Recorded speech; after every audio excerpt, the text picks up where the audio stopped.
My article is called Yale Psychiatry Fellow Testifies in Deportation Case of Sierra Leonean Refugee. This article talks about a couple subjects that may be interesting to the Human Rights Department. One being that this specific person that the article talks about was a kid who was only 11 years old, and he was sent to the army to fight for the country's civil war, and his country that he formerly lived in and was born at was Africa. So Africa during this time frame was in a civil war, and he was sent there to fight for the rebel army. Years later, his name was Nelson Carbo. Years later, Nelson was migrated to the U.S. And during his time in the U.S., he had a couple rough patches because he had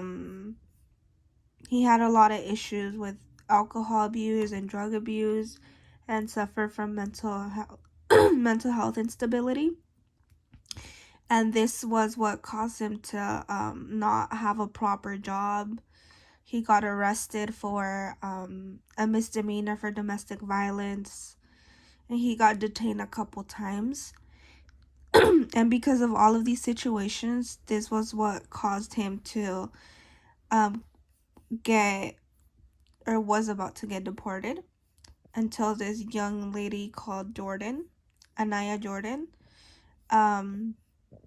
testified in his deportation case, and she has been searching the stigma of mental illness and substance abuse, specifically in West Africa, so where Nelson is from.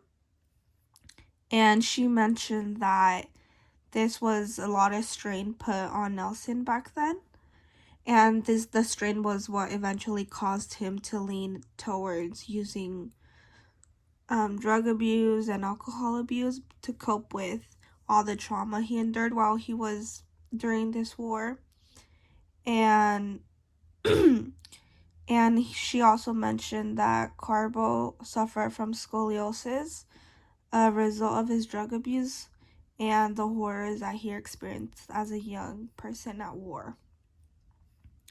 So this brings a lot of awareness to the fact that a lot of people around, or a lot of kids around the world, are being forcibly thrown into joining their wars and stuff like that because they can't find, or they don't have enough money to support like a military branch or anything like that.